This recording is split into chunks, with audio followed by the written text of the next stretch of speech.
नमस्कार। मैं डॉक्टर अमिताभ बनर्जी, यूएचओ का चेयरपर्सन और क्यूआई हमारे मीडिया सपोर्ट है। आज शुक्रवार है, 16 जनवरी 2026। तो आज हम न्यूज़लेटर पेश करते हैं। तो आज के तीन मुद्दे हैं। सबसे पहला मुद्दा है कि हमारे जो हेल्थ सेंटर्स है, प्राइमरी हेल्थ सेंटर्स, सब सेंटर्स, दूर दूर तक हमारे हेल्थ सेंटर्स है, डिस्ट्रिक्ट हॉस्पिटल्स है। तो उसका अभी एक रिपोर्ट आया है इकोनॉमिक टाइम्स में, जो गवर्नमेंट ऑफ इंडिया ने करीब एक national quality assurance standards NQAS एक नया कुछ मैट्रिक्स निकाला है। नेशनल क्वालिटी एश्योरेंस स्टैंडर्ड्स मतलब उनकी क्वालिटी कैसे है हेल्थ सेंटर्स के, वो एसेस किया है। तो करीब 50,000 से ज़्यादा पब्लिक हेल्थ सेंटर्स का उन्होंने असेसमेंट कर लिया है।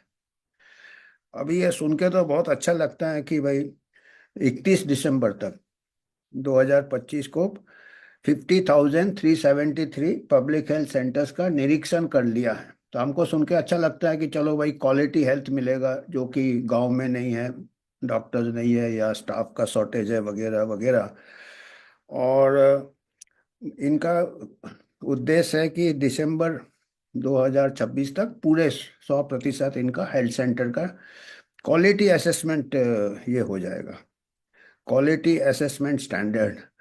अब ये हमने जब गहराई में जब देखा, हमने ईएचओ की तरफ से हमने देखा कि इन्होंने कैसे सर्वे किया है। सर्वे क्या किया, वर्चुअल वर्चुअल मतलब ऑनलाइन, व्हाट्सएप से सब किया, जूम मीटिंग किया है।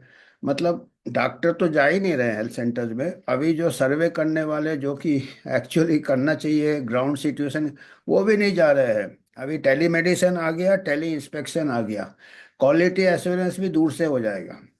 वो दिया है, मैं जब देखा था कि कैसे कैसे उन्होंने स्टैंडर्ड्स ये किए हैं। तो सेल्फ असेसमेंट उनके अलग अलग, हम थोड़ा बाद में स्क्रीन में बताएंगे आपको।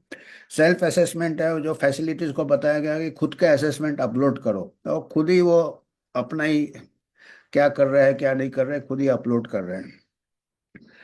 तो वो फिर सक्षम पोर्टल में अप्लाई करो कि आप रेडी हो असेसमेंट के लिए, वो फिर अपलोड करेंगे। फिर डॉक्यूमेंट वेरिफिकेशन होगा, लाइसेंस है कि नहीं है, वो डॉक्यूमेंट कागजी कार्रवाई। नेशनल हेल्थ रिसोर्स, फिर वर्चुअल असेसमेंट। अभी मजेदार है, ओपन मीटिंग एसेसर जो लोग एसेस कर रहे हैं, वो करेंगे कि वर्चुअल मीटिंग करेंगे हेल्थ स्टाफ। तो वो तो जब करेंगे उन लोग आ जाएंगे ना हेल्थ स्टाफ वहाँ, तो जिस टाइम करेंगे लगेगा कि सब हेल्थ स्टाफ है। हम ऐसे फिर वर्चुअल टूर करेंगे, वो live video calls via platform zoom. Assessor conducts a walk through the facility, वो जूम से देखेंगे एक फैसिलिटी कैसा है वगैरह वगैरह। इंफ्रास्ट्रक्चर हाइजीन, अभी जब जूम लगाओगे तब तो सब साफ सुथरा कर सकते हैं, है ना। फिर इंटरैक्शन, रिमोट एसेसर्स देखिए, रिमोट है मतलब टेली इंस्पेक्शन हो रहा है। डॉक्टर्स नर्सेस से इंटरैक्शन करेंगे, कुछ पेशेंट से भी इंटरैक्शन करेंगे। फिर उसका स्कोरिंग जो दिया है, ये सबसे ये है कि वर्चुअल असेसमेंट में 40%, 40 आउट ऑफ 100। फिर स्टेट सर्टिफिकेशन, स्टेट जो सर्टिफाई करेगा 25%। डॉक्यूमेंट में 15%। स्टैट्यूटरी कंप्लायंस माने पूरे रूल के मुताबिक है सब कुछ जितने, तो उसके 15%। और पेशेंट फीडबैक में 10% दिया है, 10 से 20%। मतलब अभी कोई भी कह सकता है, आप लोग अगर सुन रहे हो जो गांव में है, जो प्राइमरी है, वो खुद ही सोच सकते हैं कि उनके हेल्थ सर्विसेज कैसे हैं। अभी देखिएगा आप बैठ के जो रोज का, जिनको हमारे को मालूम है, कई सर्वेज हुए हैं, आउट ऑफ पॉकेट 7%, 70% को आउट ऑफ पॉकेट देना पड़ता है पैसा, तब जाके इलाज होता है। गवर्नमेंट हेल्थ फैसिलिटीज पेरिफेरल में काफ़ी कई रिपोर्ट्स है। पर अभी ये क्या होगा, कागज में सब ठीक हो रहा है, क्योंकि पेशेंट का जो आपने दिया है 10%, 20% के बीच में ही दिया है। फिर वो ऐसा दिया है कि अगर आपका 100 में से 70% से नीचे आ रहा है, तब जाके फिजिकल इंस्पेक्शन करेंगे। अरे वो 70% से नीचे आएगा ही नहीं ना, बाकी सब तो डॉक्यूमेंट्स हेल्थ सेंटर खुद अपलोड कर रहा है, मीटिंग खुद कर रहा है। जिस दिन बना बुनू के कागजी कार्रवाई तो हो जाता है। फिर फिजिकल वेरिफिकेशन होगा। 10% का असेसमेंट होगा, रैंडमली सेलेक्ट करेंगे सबका, मतलब वर्चुअल होगा। रैंडमली 10% लोगों का फिजिकल जाके देखेंगे। तो भाई ठीक है, 10% अगर फेल भी हो जाएंगे तो 90% तो क्लियर हो जाएंगे। और ये सर्टिफिकेशन 3 साल का रहेगा। फिर कंटिन्यूसली मॉनिटरिंग होगा ये। तो हम यूएचओ की तरफ से खुश हैं कि कुछ कदम लिए जा रहे हैं कि हमारे हेल्थ फैसिलिटीज क्वालिटी के हो और बराबर फैसिलिटीज है।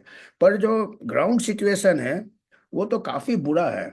क्योंकि ये तो आपका जो हेल्थ पॉलिसी मेकर्स है, जो मिनिस्ट्री ऑफ हेल्थ है, वो ही ये सब जिम्मेदार है हेल्थ सर्विसेज पूरे कंट्री में। और एसेस भी वही कर रहा है। और वो भी कैसे कर रहा है? वो टेली इंस्पेक्शन से, जूम से कर रहा है, कैमरा से कर रहा है। तो ये इंडिपेंडेंट ऑडिट जो होता है हमारा, लेटेस्ट रिपोर्ट है कॉम्प्ट्रोलर ऑडिटर जनरल का। लेटेस्ट रिपोर्ट कहता है कि India public health infrastructure systemic gaps, public health का सिस्टमिक गैप्स है, कॉम्प्ट्रोलर ऑडिटर जनरल बोलता है। जो लेटेस्ट 2024-25 का है। शॉर्टेजेस इन बेड्स, बेड्स में शॉर्टेज है। पब्लिक हेल्थ इंफ्रास्ट्रक्चर अलग अलग स्टेट वाइज है, उसका हम प्रोजेक्ट करेंगे, जिसको डिटेल देखना कॉम्प्ट्रोलर ऑडिटर जनरल का रिपोर्ट देखें। उसमें इंडिपेंडेंट है वो ऑडिटर जनरल। जैसे चीफ जस्टिस होता है इंडिपेंडेंट, ऐसे कॉम्प्ट्रोलर ऑडिटर जनरल है। मोटे मोटे रिपोर्ट निकालते हैं हर चीज में, हर साल पर। अब इस टाइप का अगर कोई नया मैट्रिक निकाल दे और बोले कि हमने तो सब 50,000 से ज़्यादा क्वालिटी एश्योरेंस हो गया है, और इधर अगर ग्राउंड सिचुएशन जो लोग हेल्थ सर्विसेज के लिए जाते हैं उनको मालूम है, और उनमें आपने खाली 10% 20% दिया, 80% आपने सेल्फ असेसमेंट और ये दूरदार से बातचीत से और कैमरा से कर रहे हो। तो अगर यूएचओ की तरफ से यह है कि पेशेंट का जो फीडबैक है, जो यूजर है, उसका 80% रखना चाहिए। अरे हम कहीं दुकान में जाते, किसी पिक्चर में जाते, वो खुद जो लोग देखते हैं उन्हीं लोग का जो रीडर या जो यूजर, उसके पॉइंट से पता चल जाता है। फिर हम वर्ड ऑफ माउथ से हमको मालूम है कि क्या हाल है, किस होटल अच्छा है या पिक्चर अच्छा है। हेल्थ सर्विसेज तो रिमोट एरिया में पूछिए ना लोगों से, 80% जो बताएंगे अच्छा है बुरा है, उसके लिए आपने खाली 10% दिया है।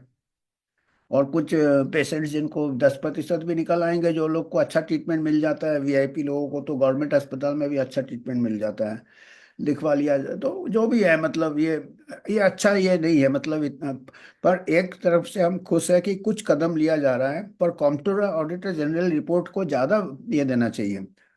कॉम्प्ट्रोलर ऑडिटर ने बोला कि काफ़ी बेड शॉर्टेज है, और पूरे डिटेल रिपोर्ट में 30%, 40% डॉक्टर्स की कमी है, पैरामेडिकल की कमी है, इक्विपमेंट्स की कमी, और कंप्यूटर और जनरल का रिपोर्ट है। अब इसमें उसके ऊपर आप नेशनल क्वालिटी एश्योरेंस से दिखा रहे हो, और इकोनॉमिक टाइम्स पूरा छाप रहा है कि ये हो गया, तो जो बैठे हैं हम लोग शहर में, वो हम लगेगा चलो यार ऑल इज वेल, है ना। वो थ्री इडियट्स वाला बात है अभी, ऑल इज वेल।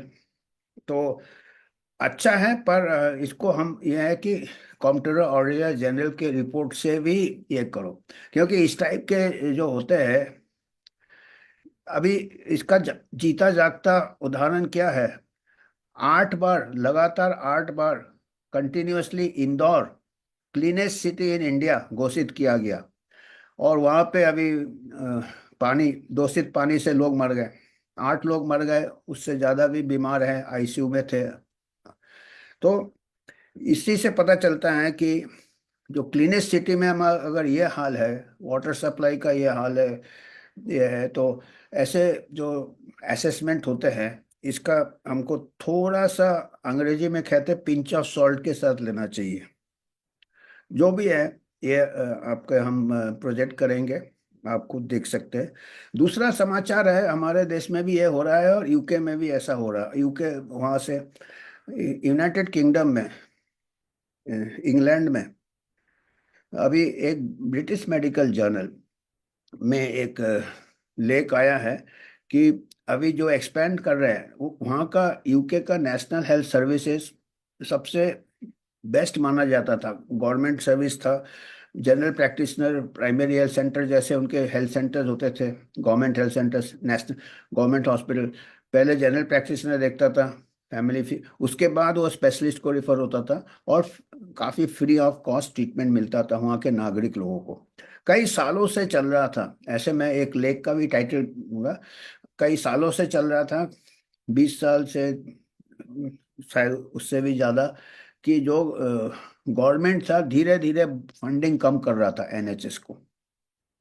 और यहाँ तक वर्ड यूज किया, साबोटाज। साबोटाज माने जानबूझ के वो फेल होना चाहता था, जिससे कि ग्राउंड बनाया जाए, प्राइवेट प्लेयर्स आ जाए। और हमने, यूएचओ ने 24 अक्टूबर 2025 के न्यूज़लेटर में रिपोर्ट किया था।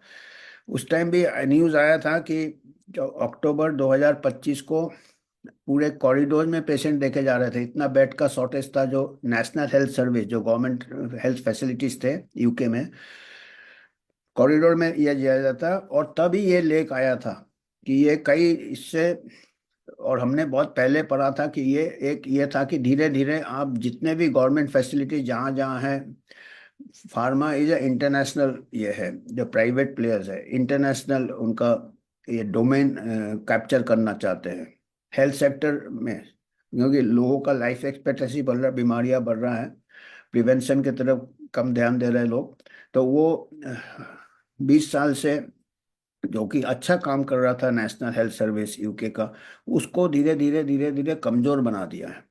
और अभी जो हमने प्रेडिक्ट किया था अक्टूबर में पिछले साल की, ये जगह बना रहे हैं, ये एक माहौल ऐसा बना रहे हैं कि प्राइवेट प्लेयर्स आ जाए। और ये अभी आया 2 दिन पहले ब्रिटिश मेडिकल जर्नल में आया कि इट इज़ जो नए एक्सपेंशन होगा, that will be handed by private finance. तो प्राइवेट प्लेयर्स आने चालू हो गए। और ये हमारे लिए ये जरूरी है ये जानना क्या हो रहा है यूके में, क्योंकि हमारे यहाँ भी public private partnership, public private, धीरे धीरे धीरे धीरे प्राइवेट सेक्टर हमारे यहाँ भी आ रहा है। अभी डिस्ट्रिक्ट हॉस्पिटल्स को भी मेडिकल कॉलेज बनाएंगे, वो भी प्राइवेट प्लेयर आ जाएंगे। आधे तो 50% मेडिकल प्राइवेट हो गए हैं। आयुष्मान भारत में भी प्राइवेट हॉस्पिटल एम्पैनल्ड है। और उसमें, और प्राइवेट में उनके मेंबर्स ने खुद बोले हैं, कुछ मेंबर्स ने यूके में, कि अभी इससे क्या होगा, प्रॉफिट फर्स्ट हो जाएगा, पेशेंट सफ़र करेगा। ये यूके में एक्सपर्ट्स का ये है, ब्रिटिश मेडिकल जर्नल ने इसको यह किया है।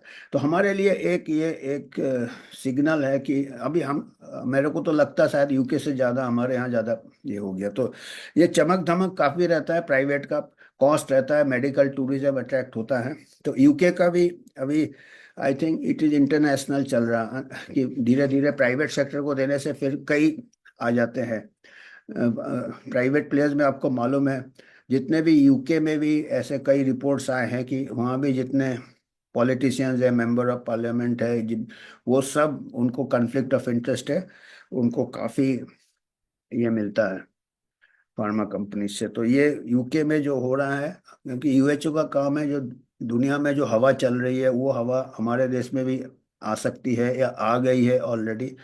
तो अभी ये एक मुद्दा बनाना चाहिए, जितने भी हमारे प्रतिनिधि हैं उनको बोलना चाहिए कि पब्लिक हेल्थ सर्विसेज पहले स्ट्रांग बनाओ। बेशक प्राइवेट करो नहीं करो, that is a separate issue. पर पब्लिक हेल्थ सर्विसेज हमारे यहाँ भी, अभी पिछले न्यूज़ लेटर में हमने बताया था कि गवर्नमेंट हॉस्पिटल से रिफर हो रहा है, गवर्नमेंट मेडिकल कॉलेज से सैंपल्स प्राइवेट में जा रहे हैं। जहाँ जहाँ अस्पताल है सामने आपके प्राइवेट लैब्स, प्राइवेट ये। तो ऑलरेडी एक तो पब्लिक प्राइवेट पार्टनरशिप ऑफिशियल होते हैं, एक ये unofficially public private partnership, government hospital से जा रहे हैं, उसमें कई डॉक्टर्स इन्वॉल्व थे, गवर्नमेंट डॉक्टर्स। तो ये एक चिंता वाली बात है। आखिरी हमारा जो है, ये स्टैनफोर्ड यूनिवर्सिटी में कुछ रिसर्चर्स ने आइडेंटिफाई किया है। अभी जैसे एमआरएनए वैक्सीन काफ़ी लगाए गए थे कोविड में, आपको मालूम है। तो उन्होंने कई हार्ट मायोकार्डाइटिस, मायोकार्डाइटिस, दिल की बीमारियां काफ़ी पर्टिकुलरली यंग मेल्स में हो गए थे। उन्होंने उसका मैकेनिज्म का शोध कर लिया है कि क्या होता है। उन्होंने, जरा टेक्निकल है पर मतलब वो समझ गए क्यों होता है। अभी तक तो ये था कि नहीं नहीं कोरिलेटेड, पर इस टाइप के जो स्टडीज आते हैं, पैथोलॉजिकल स्टडीज या पैथोजन, इसका पूरा इटियोलॉजी जो डीप स्टडी करते हैं, आर्ट में, फंक्शन में, इम्यून सिस्टम में डीप स्टडी किया है। तो उन्होंने जो शोधकर्ता है स्टैनफोर्ड यूनिवर्सिटी के, उन्होंने पाया कि जो mRNA वैक्सीन है वो कई बार हार्ट में सूजन पैदा कर देता है, इन्फ्लेम जिसको कहते हैं। और उसका क्या है, ओवर एक्टिव इम्यून रिस्पॉन्स, जैसे बूस्टर के ऊपर बूस्टर दिया जा रहा है तो कई बार ओवर शूट कर जाता है, उससे इन्फ्लेमेशन होता है, उससे मायोकार्डाइटिस होता है। ये हमने सरल भाषा में समझाने की कोशिश की। तो ये अभी एक लिंक पाया गया mRNA का। ऐसे डेटा तो आ रहे थे पर हमेशा मेन स्ट्रीम या जो भी है, जो भी साइंटिस्ट है, क्योंकि काफ़ी प्रेशर में थे जो लोग, ऑनेस्ट रिसर्चर्स भी वो भी प्रेशर में थे कि दुष्प्रभाव की तो बात ही नहीं करना, दुष्प्रभाव की जांच नहीं करना। पर इन्होंने जांच किया है और इनका पेपर में उन्होंने बताया है कि नहीं नहीं ये ठीक है, ये बहुत रेयर होता है। और अल्टीमेटली उन्होंने, जो शोध करता है, उन्होंने बताया नहीं नहीं फायदा ज़्यादा हुआ mRNA वैक्सीन का, कई जाने बच गए इससे भी वो मेरे को, हमको जो लगता है, यूएचओ ने काफ़ी फॉलो कर रहे हैं कि वो तो बताना पड़ता है टाइट रॉप वॉकिंग कैसे, जैसे कि भाई ज़्यादा आप उसका दुष्प्रभाव प्रूफ करोगे तो फिर ये मेडिकल जर्नल्स भी आजकल कंट्रोल में है, एडिटर्स लोग छापने से डरते हैं। कई कन्फ्लिक्ट्स ऑफ इंटरेस्ट है, हम कई बार बात कर चुके हैं। मेडिकल जर्नल्स पूरा, जो रिचर्ड स्मिथ था बीएमजे का, उसने बताया ये extension arm of the pharma industry है। तो काफ़ी स्ट्रॉन्ग प्लेयर्स है। तो उन्होंने, जो शोधकर्ता ने बोला है कि नहीं ओवरऑल वैक्सीन बेनिफिट ज़्यादा हुआ, ये तो, पर उन्होंने, एक बात है कि उन्होंने मैकेनिज्म बता दिया पूरा कि mRNA वैक्सीन से हार्ट पे क्यों असर होता है संखता। अभी उन्होंने एक और प्रूफ दिया एक प्रकार से कि ये मैकेनिज्म है, स्टैनफोर्ड यूनिवर्सिटी। और इसमें इम्पोर्टेंट क्यों है ये, क्योंकि mRNA जो प्लेटफॉर्म है, अभी सभी वैक्सीन में संभावना है। mRNA वैक्सीन खाली कोविड नहीं, अभी बाकी में भी mRNA वैक्सीन इस्तेमाल हो सकता है। तो हम चाहेंगे कि हमारे जो साइंटिस्ट है, और हमारे इंडिया में ऐसे स्टडीज होने चाहिए, हल्के हल्के स्टडीज से कोई फायदा नहीं कि आपने ये इतने बड़े बड़े हमारे एम्स है और आईसीएमआर है, उनको इसी से लीड लेके बेशक कोलैबोरेट करें स्टैनफोर्ड वाले से, क्यों नहीं कर रहे हैं, करना चाहिए। क्योंकि कोविड का तो बात चला गया, पर mRNA को नोबेल प्राइज भी मिला है, काफ़ी इसका रेपुटेशन हाई चल रहा है। तो कई प्लेटफॉर्म में इसको अडॉप्ट करेंगे। इसको अडॉप्ट करने के पहले mRNA का पूरा मैकेनिज्म मालूम होना चाहिए कि साइड इफेक्ट अगर हो रहा है तो कैसे हो रहा है, उस हिसाब से हम अवॉइड कर सकते हैं। और हम ये भी नहीं मानते हैं कि सभी across all age groups Covid vaccine काम किया है, फायदा किया, क्योंकि पर्टिकुलरली ये जो मायोकार्डाइटिस है यंग मेल्स में ज़्यादा हुआ है, सडन डेथ हो गई हो, पर उनको कोविड से कोई प्रॉब्लम नहीं था। तो एक एज में आप कहो बुजुर्ग है कोमोrbid, पर यंग हेल्दी यंग बच्चों में डेफिनेटली, ये जो शोधकर्ता बोले हैं हम समझते हैं क्यों उनको बोलना पड़ा है, क्योंकि अगर वो ऐसे नहीं बोलते तो उनका पेपर एक्सेप्ट नहीं होता। तो आज हमारा ये था, पर अभी हम थोड़ा दिखाएंगे जो जो हमने बताया था कि ये पब्लिक हेल्थ फैसिलिटीज को नेशनल क्वालिटी एश्योरेंस सर्वे, ये जो है इन्होंने नेशनल NQAS, अभी ये नाम बड़ा बड़ा दे देते हैं, हमको काफ़ी लगता है कि बहुत बड़ा काम किया है, पर मेन इन्होंने मोस्टली डिजिटली किया है। National quality assurance standards, national quality assurance standard. अभी देखा जाए तो इंडिपेंडेंट जो कंप्यूटर ऑडिटर जनरल, उसमें ही पता चलता है कि हमारे फैसिलिटीज़ कहाँ हैं, कितने हैं कितने नहीं है। पर ये एक ऊपर से, एक प्रकार से अच्छा लगेगा कि हाँ देखो हमारा इतना किया है, पार्लियामेंट में भी बोलने में काम आएगा। पर एज अ यूएचओ हम वॉच डॉग का काम करते हैं, हम गहराई तक जाते हैं और फिर लोगों को भी हम ये करेंगे कि वो भी थोड़ा अपना फीडबैक दे कि भाई कैसे, ये क्वालिटी कैसा है। क्योंकि इसके हिसाब से तो उन्होंने काफ़ी, करीब 50,000 के ऊपर peripheral health centres, community health centres, सब सेंटर्स, है ना, आरोग्य मंदिर, सबको उन्होंने सर्टिफाई कर दिया है, मतलब सब ठीक ठाक है, ऑल इज वेल। तो लोग खुद समझे कैसा है। ये देखिए कितना चमक धमक दिखा रहे हैं। अब प्राइमरी हेल्थ सेंटर जो जाता है वो खुद बता सकेगा कि क्या ऐसा हालत है।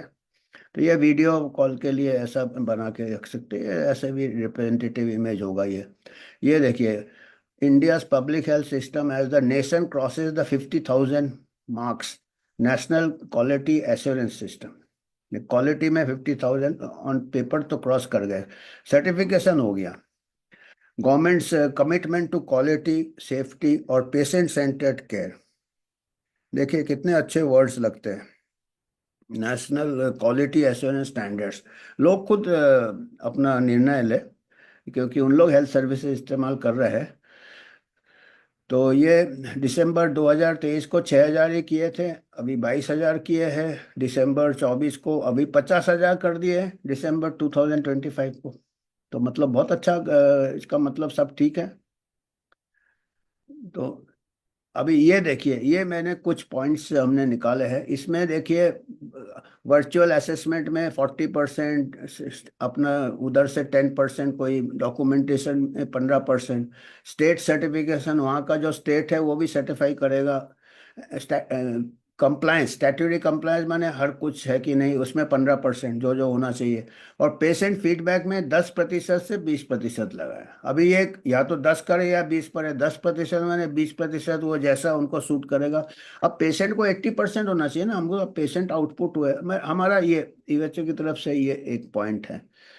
ये देखिए, ये कंप्ट्रोलर ऑडिटर जनरल रिपोर्ट है, इसमें से हम कुछ अंश बता रहे हैं, बहुत बड़ा रिपोर्ट है, और इसमें स्टेट वाइज पूरा उन्होंने चिट्ठा खोला हुआ है। तो इसमें मेन चीज है पब्लिक हाई सिस्टमिक गैप्स है, शॉर्टेज इन बेड्स है, एसेंशियल मेडिसिन है, इक्विपमेंट है, issues and procurement, human resources में शॉर्टेज है, कहीं कहीं तो 30%, 40% डॉक्टर नहीं है, या तो इक्विपमेंट नहीं है, ये कंप्ट्रोलर ऑडिटर जनरल का रिपोर्ट है 2024-25 का। और इसी टाइम इन्होंने 50,000 का क्वालिटी एश्योरेंस हो गया है। ये मतलब ये दोनों में आप लोग डिसाइड कर ले। ये नेट में है, कंप्ट्रोलर ऑडिटर जनरल रिपोर्ट, आप गूगल सर्च करेंगे मिल जाएगा। अब ये हम इसीलिए कह रहे थे कि इंदौर ने भी 8 क्लीनेस्ट सिटी 8 टाइम्स, और फिर ऐसे हादसा हो गया।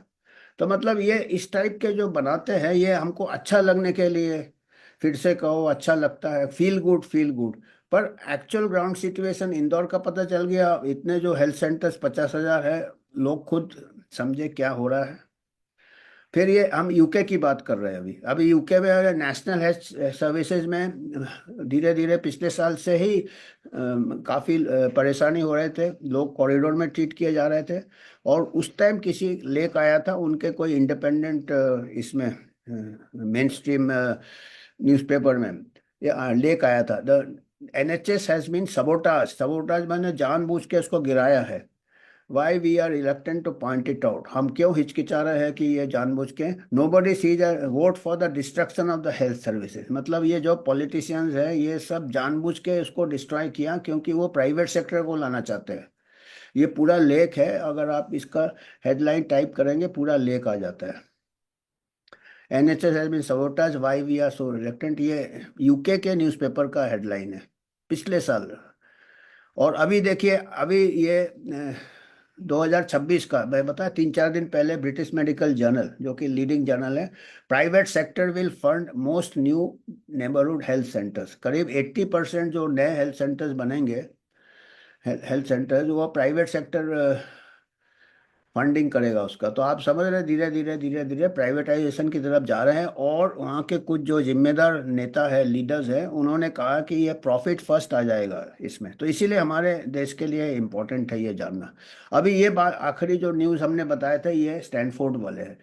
स्टैनफोर्ड के साइंटिस्ट हैं pinpointed why mRNA covid vaccine can occasionally inflame heart, overactive immune response, ये जो शरीर का बचाव शक्ति, मतलब ये डिटेल में किया है। और उन्होंने ये, क्योंकि अभी तक आप सुनते होंगे अरे नहीं नहीं ये तो बिल्कुल, हमारे ICMR ने भी है कि अरे इसका कोई कोरिलेशन नहीं है। पर ये जो स्टडीज आ रहे हैं, बड़े बड़े यूनिवर्सिटी से आ रहे हैं, तो इतना डीप स्टडी करना चाहिए ना। ऐसे ही कुछ जल्दी से करके कुछ बता दो, उससे नहीं होता है। इतने साल हो गए, 5 साल हो गए। अभी देखिए स्टैनफोर्ड वाई mRNA को vaccine can trigger heart inflammation. तो ये दिसंबर 27 का रिपोर्ट है। तो ये हम चाहते हैं कि हमारे यहाँ भी ऐसा होना चाहिए। और ये आखिरी में हम यूएचओ की तरफ से हम लोग एक इंडिपेंडेंट वॉचडॉग है, जो पब्लिक हेल्थ में हम इंडिपेंडेंट किसी से स्पॉन्सरशिप नहीं लेते, कोई पॉलिटिकल एजेंडा नहीं है। हम पब्लिक इससे ही आगे जाना चाहते हैं। तो आपको अगर कुछ योगदान करना है आप कर सकते हैं इसे स्कैन करके। तो धन्यवाद आज के लिए। धन्यवाद।